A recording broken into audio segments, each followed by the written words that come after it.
guys, Ron here, and a few days ago I asked you guys on Twitter to submit your very own Fakemon so I can review them. As a person who's been designing Fakemon for years now, I've been studying both real and fake Pokemon on an almost spiritual level, so I can learn and grow as a Fakemon artist. I'm still not perfect or anything, and some of these are definitely going to be better than my own creation, so I'll try not to be jealous. But all these artists have given me permission to critique their concepts and be fairly honest about my opinions. I could be totally wrong, but I'll try my best to think of what can make some of these designs a bit better, or outline why some of these designs are already amazing. It's just friendly critique so we can all grow as artists. Keep in mind, I received almost 500 submissions, so I won't even scratch the surface. So if you want me to make part 2, leave a like and comment. Make sure to subscribe too. And don't worry, part 3 of the series where I redesign your Fakemon will be coming out in the fall.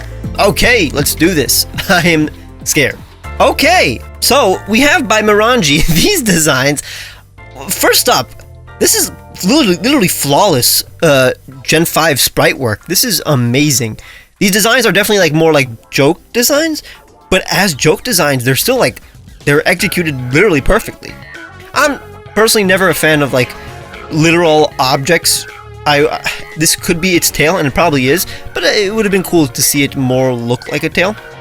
But other than that, the rendering of this and how Miranji drew these proportions, they're definitely within the philosophy of Pokemon, and especially how it evolves.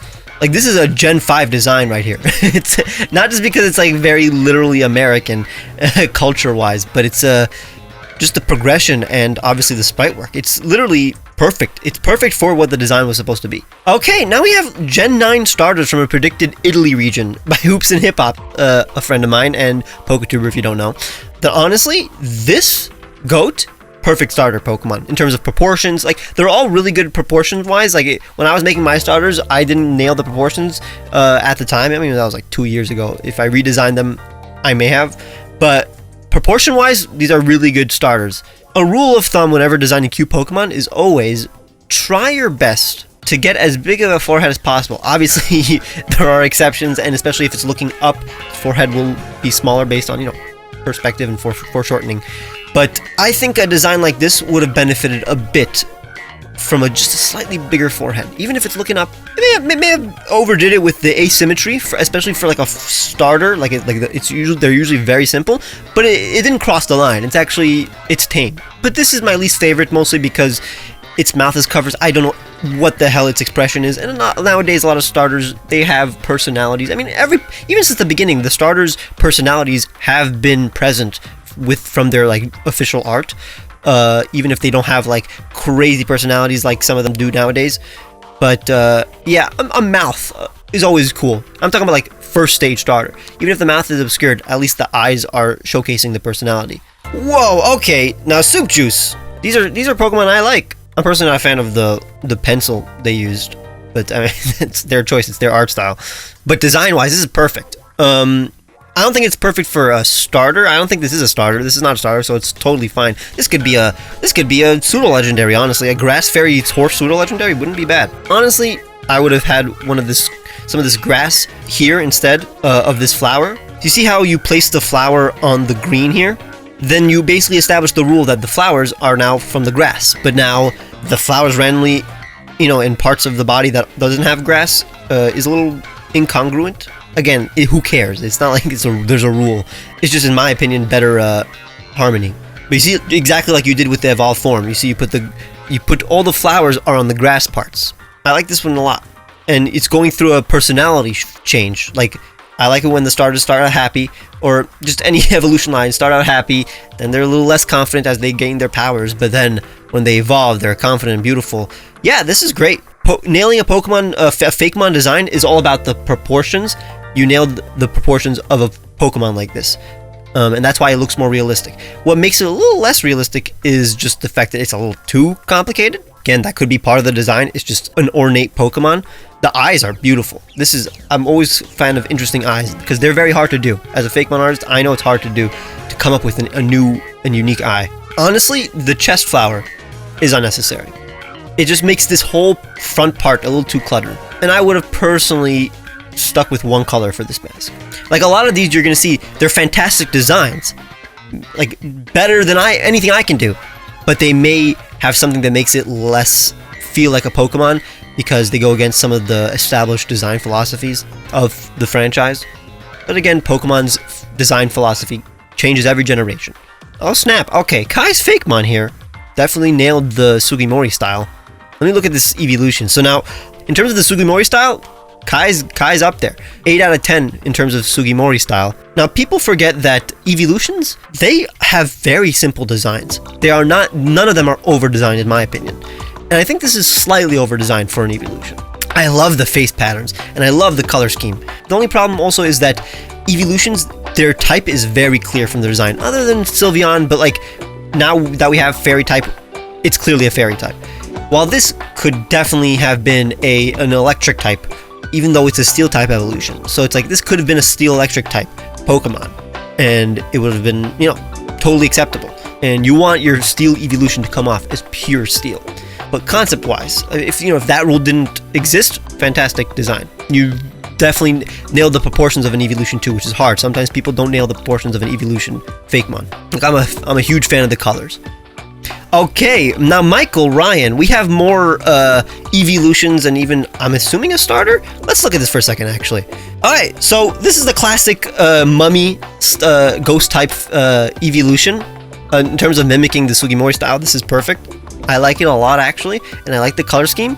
I personally wouldn't have taken out the pupils, or, evolutions don't really have pupils. Some of them do. But, like, I would have had some kind of glimmer in the eyes.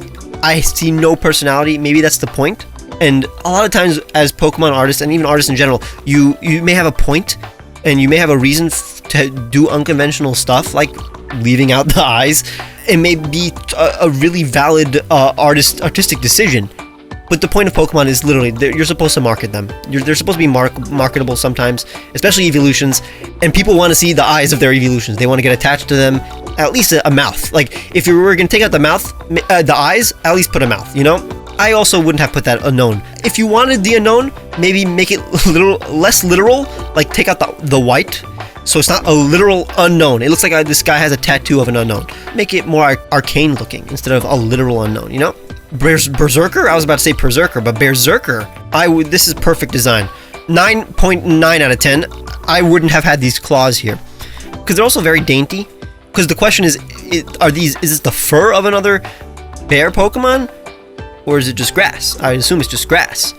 But, so then I don't know why it has these fangs and these claws. Whenever you have small details like this, it makes it look less real, because Pokemon have tiny fangs, but they rarely ever have tiny attributes that you can't see, because for the first 5 generations, these were all sprites. So when you have small details like a fang, you can't add that in a sprite, in pixel artwork. It's hard. So Pokemon, if they have a detail, it's always present in the design and very visible and bigger than you think. It's rarely a small little detail that you add. I'll talk about it when we actually see a really bad example of that, and an example that really should be, taken out. But other than that, color scheme is great, concept is great.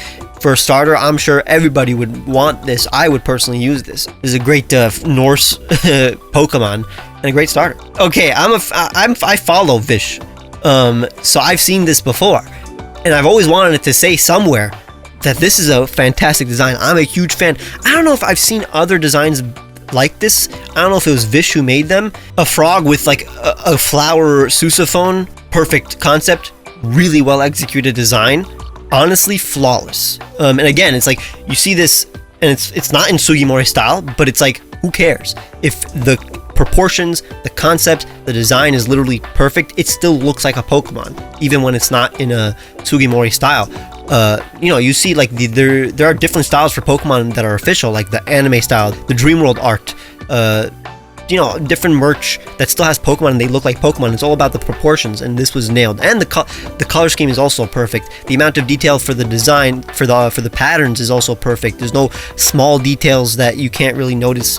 All the patterns are noticeable, and all of the body parts are big enough, not too small, not too big. really well designed. And this is how you do a limited color palette too. You see how the lighter parts of the frog match the lighter parts of the flower. The yellow of the flower also matches the yellow of the eyes, and the red of the petals also match the little eyebrow design on the head. While a lot of the unsuccessful designs you'll see later may have multiple reds or multiple yellows when it's not necessary and just makes the design feel less cohesive. Even this, you see, like, this is a complicated design and a great concept.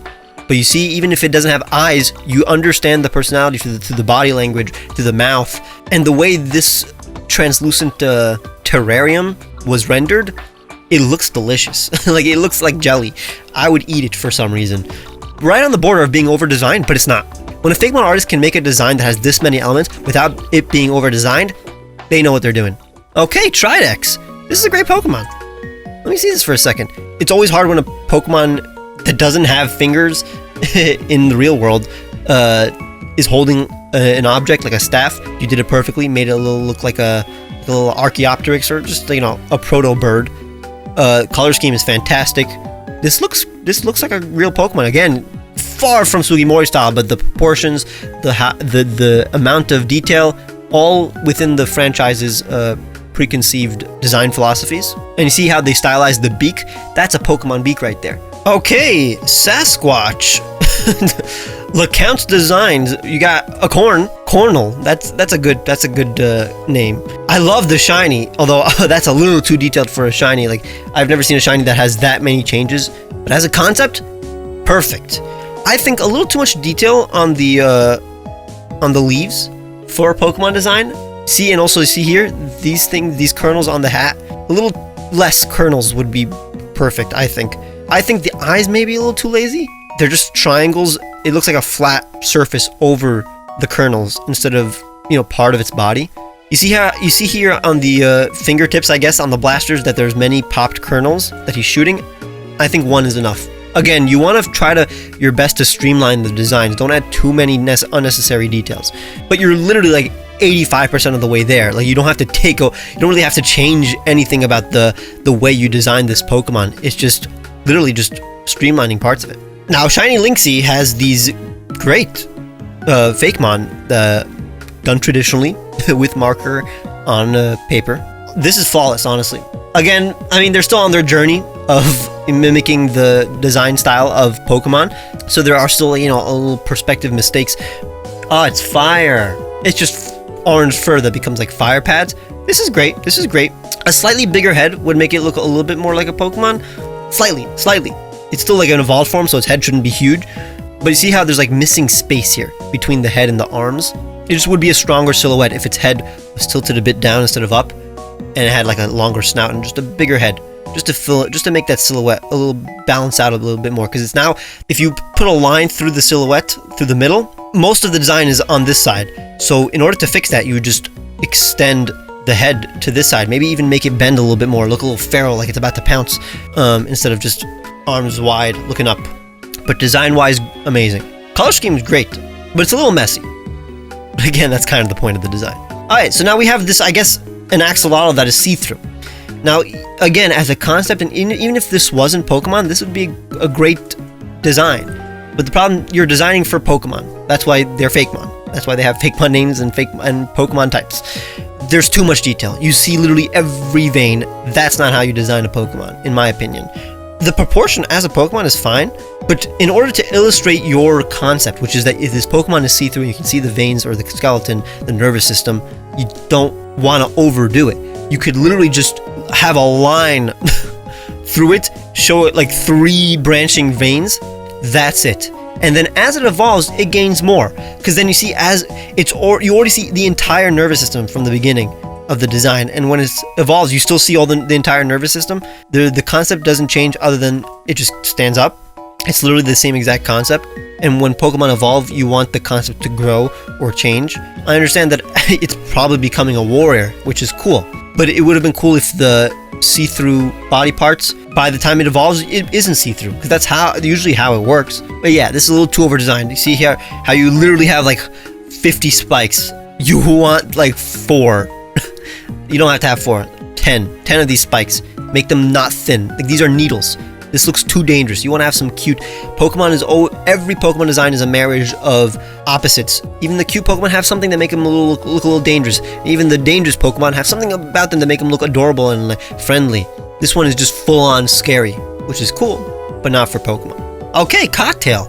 A cotton dog. Great design, great concept. And I love the execution of the cotton becoming the ears. It has the perfect amount of detail for a Pokemon. Something about it is off. And I think it has like no personality. It's just too similar to other like cute fictional franchises. Like, I don't know, like My Little Pony or something like that. Maybe maybe even rendered in like a more like Western style that makes it looks like a toy, an American toy, honestly. You always want your Fakemon design to look finished and complete and realistic before you do the final art and render it in a Sugimori style, because then you know it's an actually good design and you're not using the Pokemon's official style as a crutch. This one's tough. Maybe you guys in the comments help me. Let me know maybe you think this design's perfect, but if you have any critiques, just so we can help Etheri Arashi nail this design. Cinegoop.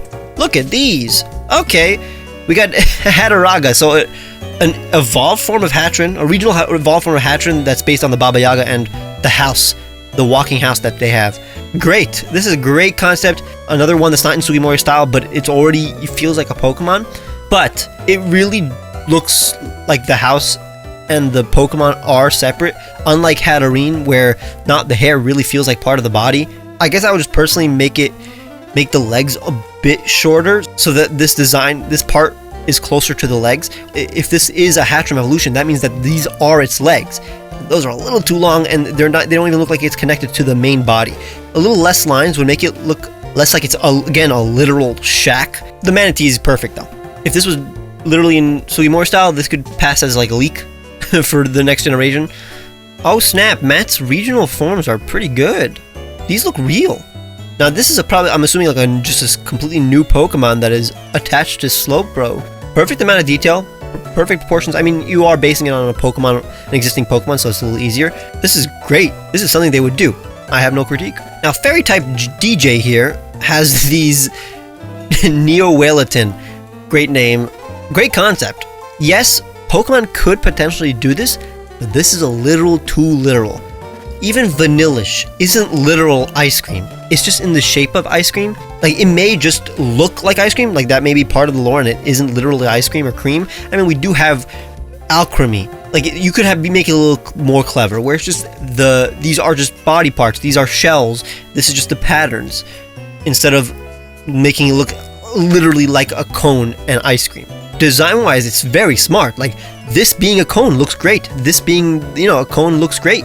This would be a perfect mascot for an ice cream company, but as a Pokemon, it's a little too literal. You have to try to make it look a little bit like an actual animal. Well, this looks just like a mascot for an ice cream company, which is great. I would buy this ice cream now. It looks delicious. Even if you were allowed by Pokemon to make a design like this, a little too many patterns and details. Mom's art? Is that Mama's art? Sorry if I'm butchering your name. A fire starter and a legendary horse. Okay. I mean, this does look a little too much like a Beware. Like, I thought this was a regional form, and it's also like a fighting type, so it could be. But this is great. This is a great design. Like, flawless. The tassels or the ribbons that would be part of the ox horns, it being part of the red panda's like ears. Great design. The patterns are perfect. The color scheme is great. Love it. Let's look at this. Oh, wow. Amazing. Wow. I'm gonna study this on my own. Maybe steal this composition and like just the style. I really like the style of it. I would have done this too, but honestly I don't think this is perfectly executed. The horn connecting to the ear. But other than that, I think the amount of detail is great. The color scheme is amazing. Honestly, would have put something here. Just like Arceus has like the fence. If there was a mane, on the back, you wouldn't need to fill in this part. But this part looks a little too empty in my opinion. Okay, the Brave Arts. This is actually a really fun one to critique because there is a flaw. It's literally the exact same head as it evolves. Again, that may be the concept. It's basically a combination of like elephant and octopus and Cthulhu. It's a great concept, but it's literally the exact same head as it grows and just gains the body, which is fine. That's a good concept, but you don't want it to literally be the exact same head. Take out the tusk for the baby, have a small tusk on the evolve form with some ears. And then yeah, you can take out the ears when it evolves and replace it with like these fins. The eyes are great. See, the eyes are a great example of evolution. You have octopus eyes, then it becomes, it splits to become 3 points, and then it becomes 4 points as it evolves. Great artist. This is great art. It just looks like a fictional creature that would be in any other franchise, but not Pokemon. Scaly Bird's Mascara. This is great. So this is Mascara and evolves to Monstera. Monstera is very nice. It's a dragon, grass dragon. I get it. Like, these are more like wings, and it looks like a dragon, especially the... Oh, okay. It's based on those, like, orchids that are very hard to turn into Pokemon, but you did successfully. The only thing is that this gradient from red to white doesn't seem like something Pokemon would do. The eyes are a little too basic. You can call me lazy if I did that. See, like, even this is a little too basic for eyes. It looks too cartoony, especially with like a round head. It looks like just Pac-Man in there. Even though it's technically lazier, but literally 2 dots, like a Smoliv, would work. Also the progression. This is a great example of progression of one concept to the next. Amazing concept, amazing execution. I say like 9 out of 10. Honestly, the arms are unnecessary. Okay, Esper blocks with these water starter based on sheeps, clouds, and weather. The first one is just a water type, and then they become psychic. These are great designs. The only thing is that as a starter, like, see, like this body, this is perfect for a starter. This head size is perfect for a starter. It's literally just that the nose with this stylized ear makes it a little too humanoid for a starter. But then it becomes really funky, and this is great art. As art, this is amazing. This is cool. Like, this would be great Pokemon. And like, I was gonna say like, the limbs are a little too long, but I think that's kind of the point. It's supposed to be this like uncanny, wonky thing. Honestly, this is perfect. I just think as starters, they're not. Starters, it's just, unfortunately, there are rules with starters. Like, those are the ones that have the most rigid rules, because those are literally the ones that are the most marketable, the ones that are going to be merchandise. It's scary, but there's something about it that's endearing. Whoa, this is cool. The way you rendered this is amazing. Both the sprite work and the way you rendered. Wow, this is great. Is this 3D? Because I see like the polygons, or is it just that's how you drew it? I also see the dots. So like, is this rendered? Is this 3D? Wow, I just need to know. Luke, if you're watching this, tell me what the hell this is. This is great. Star Destroyer. Like, that's great. This looks really nice, especially as a person who likes green. This looks cool. But they're literally dinosaurs. It's not in the art style of Pokemon at all. It's not in none. It's literally a dinosaur. It's not even bashing the art. The art is good. But just so you know, if you want to make Fakemon, and if this is something you want to do, you can't literally just make a realistic dinosaur. This is literally the proportions of a real dinosaur with the details of a real dinosaur. Like, think of Cranidos. It does not have the actual proportions and details of a dinosaur. It is stylized. The head is big. The butt is big. The claws and scales aren't that small. It's fangs. Look at how many fangs. Look how many teeth there are. You would have like 2 if this was a Pokemon. Maybe 4 if you really want to emphasize that it has teeth. See, you see every individual's feather. That never happens in Pokemon. I mean, if it's just for the wings, maybe. But when it's literally every single feather on the body, they clump together. You don't just express every single detail on the Pokemon. You want it to be streamlined. Josh's design here, literally traditional, not even close to Sugimori, but it's perfect. That's how you render a Pokemon. That's the proportions, the amount of detail, the size of everything, the colors, the progression from the pre-evolution to the evolved form. It feels like a Pokemon. Oh snap! Phil Ole art. This perfect design. This could be a mythical even. This is great.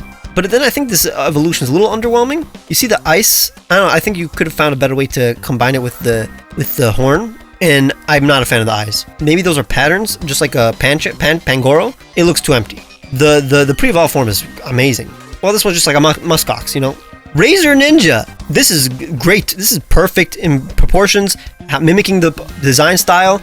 See, big forehead to make it cute. While when it evolves, the forehead is like less prominent. I think this is perfect. This looks believable.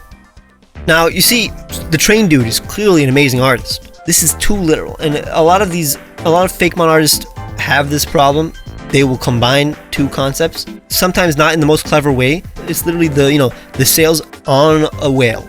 It would have been fine if the sails were barnacles in the shape of a sail, but those look like literal sails on a whale. This is cute though. And I like the progression, and I like the vibe. They feel like Pokemon personality-wise. The design-wise, see, it's a literal anchor. It's a literal hook. Try to find a way to make it look natural and have an actual explanation for it, instead of it literally having a hook and literally having an anchor. And again, If this wasn't Pokemon, this design would be epic, and I would love to see it in a video game. But as a Pokemon, if we're trying to, give critiques, try to make these artists, way more successful in terms of nailing a Fakemon concept, that's my advice. Okay, Astrion. This is a design philosophy of an actual artist. This is really well done. I don't think it looks like a Fakemon they would do. This is not how they wouldn't do a Fakemon, they would do an actual Pokemon. This is not a ground evolution. Maybe the ears would work. Those are very clever ears, very well done, well executed. And the tail is cool. But again, it's too over-designed for an evolution. Not in terms of what I would like. This looks amazing. But what in terms of what they would naturally do. So this doesn't look believable. But maybe you don't want it to look believable. This is also a little too over-designed for a Pokemon. And a little too vicious. Like this looks like straight up the devil, which is cool. This is amazing design, perfect. And the individual parts, like the proportions and they do look like what Pokemon would do. Like this is how Pokemon would render these eyebrows. This is how the legs look like Pokemon. But when you put them all together, it's a little too over designed. Layers to this cape and to the clothes. But if you ask me, hey Ron, do you like this design just as a design? This is amazing. This would be a perfect video game villain. This is fantastic. Sometimes you have to separate, is this a good design from, is this a good Pokemon design? Okay, I said I wasn't going to look at regional forms, but this one has a regional evolution. Look at that, that's pretty cool. Like a Rat King. Pokemon would never do this. It's a little too gruesome, and honestly, it literally has another Raticate from the tail, like a Raticate ghost, which makes sense. As a Rat King, it's genius and well executed. This Pokemon would never do that. This is too much. Like, take out the pustules, maybe just make one pustle there. They would do it. And I love the color scheme, I love the shape, the proportions. Wow, this looks like an official Pokemon. This is cool. Again, a little too scary for a Pokemon. Who cares by now? This is just cool. Sometimes I want a cool design like this. This is great. Really amazing sprite art too. Pixel art here. Sprite work on this. Fantastic. Perfect. Look at this. And the progression is really cool. Really neat. This looks like a real Pokemon. I mean, it reminds me of Electros in terms of the vibe that I'm getting and in terms of the progression. I like this a lot. Sometimes when you're making a Fakemon, yeah, you don't have to do it in the Sugimori style. Maybe do it in the game's actual style of the game. Do Gen 5 sprite work. And if you have the time and skill, maybe do a 3D model in the style of Sword and Shield. I think what we proved right now is that it doesn't have to be in Sugimori style for it to look like a Pokemon. It's all about the proportions, the concept, the execution. All of these people offered to be critiqued, and I'm so proud of them that they're brave enough to be critiqued in front of thousands of people. So give them a hand. Say some nice things in the comment section about even the ones that I critiqued. Maybe I was wrong. I mean, don't be harsh to me just because you want to make them feel better. Just be honest and polite. That's what I try to do. And hopefully you guys will do that in the comment section too. Make sure to leave a like and subscribe if you want to see this again. Check out my other art videos. I have series where I create my own Pokemon, create my own regional forms, create my own evolutions. I turn video game characters into Pokemon. And make sure to follow me on Twitter to know if I ask you guys to submit art again for the same series or any other series that I have. So I hope you enjoyed. Bye!